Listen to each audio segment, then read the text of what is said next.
오늘 말씀은 고린도전서 15장 20절에서 34절 말씀입니다. 그러나 이제 그리스도께서 죽은 자 가운데서 다시 살아나사 잠자는 자들의 첫 열매가 되셨도다. 사망이 한 사람으로 말미암았으니 죽은 자의 부활도 한 사람으로 말미암는도다.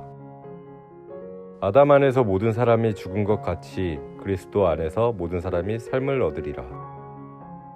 그러나 각각 자기 차례대로 되리니 먼저는 첫 열매인 그리스도요, 다음에는 그가 강림하실 때에 그리스도에게 속한 자요. 그 후에는 마지막이니 그가 모든 통치와 모든 권세와 능력을 멸하시고 이 나라를 아버지 하나님께 바칠 때라. 그가 모든 원수를 그 발 아래에 둘 때까지 반드시 왕 노릇 하시리니 맨 나중에 멸망받을 원수는 사망이니라.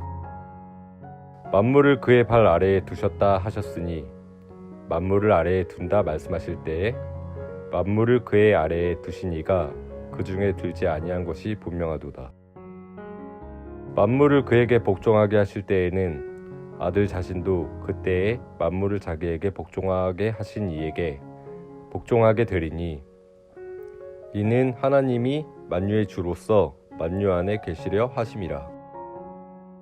만일 죽은 자들이 도무지 다시 살아나지 못하면 죽은 자들을 위하여 세례를 받는 자들이 무엇을 하겠느냐? 어찌하여 그들을 위하여 세례를 받느냐? 또 어찌하여 우리가 언제나 위협을 무릅쓰리요? 형제들아, 내가 그리스도 예수 우리 주 안에서 가진 바 너희에 대한 나의 자랑을 두고 단언하노니 나는 날마다 죽노라. 내가 사람의 방법으로 예배소에서 맹수와 더불어 싸웠다면 내게 무슨 유익이 있으리요?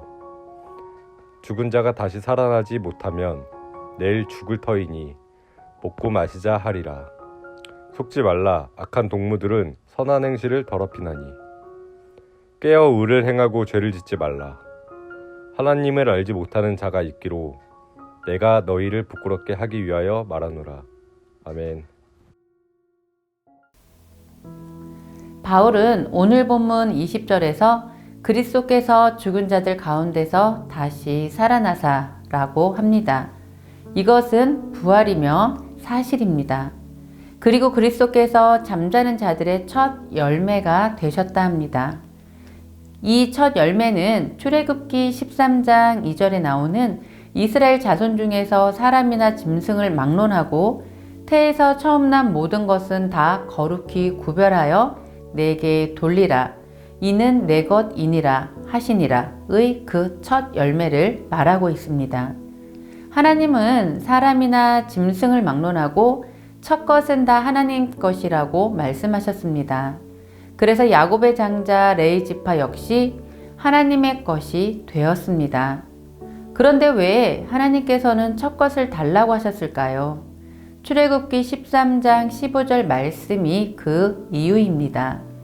그때의 바로가 완악하여 우리는 보내지 아니하며 여호와께서 애굽 나라 가운데 처음 난 모든 것은 사람의 장자로부터 가축의 처음 난 것까지 다 죽이셨으므로 태에서 처음 난 모든 수컷들은 내가 여호와께 제사를 드려서 내 아들 중에 처음 난 모든 처음 난 자를 다 대속하리니. 애굽의 10가지 재앙 중 10번째 장자의 죽음에 대한 것입니다. 하나님은 후일에 자손들이 첫 것은 왜 하나님의 것이 되었는지 물을 때 15절의 말씀을 이야기하라고 하신 것입니다. 장자의 역할은 자신의 희생으로 남을 살려내는 역할입니다. 하나님은 이 역할을 장자에게 부여해 주신 것입니다. 예수 그리스도께서는 우리의 장자로 우리를 위해 희생하신 것이기 때문에 우리의 장자이며 첫 열매로 하나님께 드려진 것입니다. 예수 그리스도의 대속으로 말미암아 죄의 값인 사망이 죽어지고 예수님만 부활하심으로 이제는 예수를 따르는 사람들이 부활할 수 있습니다. 또한 예수님의 재림 때 부활할 자도 있습니다. 바로 잠자는 자들입니다. 잠자는 자들은 예수 믿고 신앙생활하다 죽은 자들입니다. 예수님이 재림하시기 전 죽은 사람들 때문에 어떤 이는 절망에 빠지기도 하고 어떤 이는 몹시 슬픔 속에 있기도 합니다. 그래서 우리는 예수님의 재림 때 다시 부활할 것을 믿으며 부활의 소망으로 서로를 위로합니다. 예수님의 재림의 때에 살아있는 자도 부활하고 이미 죽은 자도 부활하기에 우리는 사랑하는 사람이나 가족이 죽었다고 해서 너무 절망하거나 슬퍼하지 않아도 된다는 것이 바울의 생각입니다.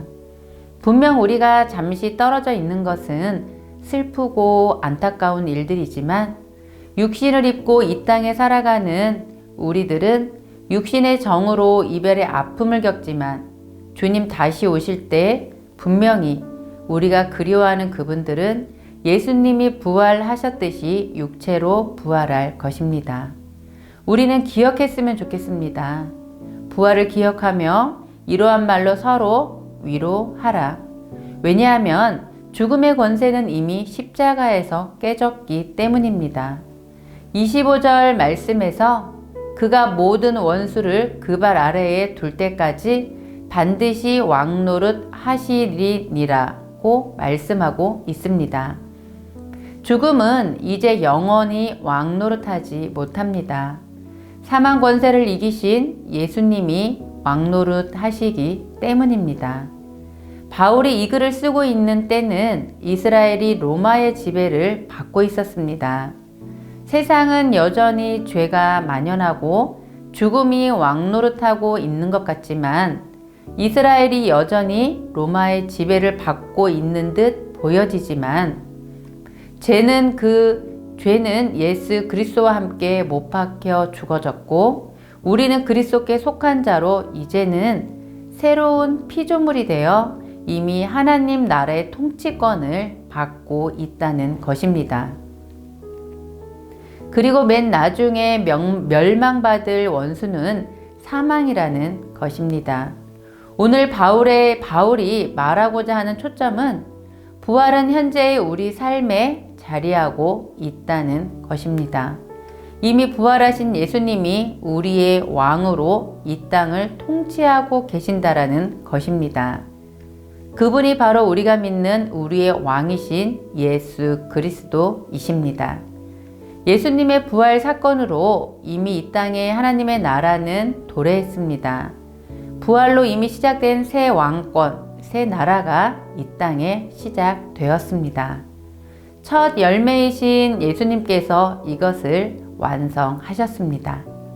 부활은 먼 미래의 하나님 나라의 일만이 아닌 그리스도의 부활로 말미암아 시작된 생명의 능력의 완성은 지금 우리가 살고 있는 이 땅 가운데 실체입니다. 우리에게 생겨나는 여러 가지 질병의 문제, 관계의 문제, 삶의 여러 문제들이 있지만 이것들은 결코 우리 삶에 있어 왕노릇할 수 없습니다. 왜일까요? 성경에서 그렇게 말하고 있기 때문입니다. 우리는 성경이 말하고 있는 것이 사실이기에 믿어야만 합니다. 모든 중심에 부활이 있고 부활로 인하여 생명의 능력이 나타나기에 우리는 이제 위로함과 새 힘을 얻고 살아갈 수 있습니다. 사랑하는 성도님들, 혹시 세상에 만연한 죽음의 증상들로 고민하고 아파하고 슬퍼하고 계시는지요? 그러나 우리는 부활을 통하여 다시 만납니다. 부활의 능력은 지금 우리에게도 나타날 수 있습니다. 이 사실을 믿으시며 오늘을 살아가는 우리가 이제는 부활의 능력을 가지고 오늘 하루 우리의 첫 열매이요 왕이신 예수님 앞에 부끄럽지 않은 생명력 있는 하루를 살아내셨으면 좋겠습니다. 함께 부활의 기쁨으로 기도하기 원합니다. 하나님, 우리에게 첫 열매 참 사람 예수님을 주셔서 감사합니다. 이 감사함으로 매일을 살게 하여 주옵소서.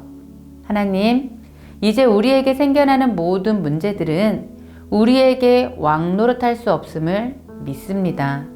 우리의 왕이신 예수 그리스도를 온전히 바라보며 부활의 능력이 우리 삶에 나타나게 하여 주옵소서.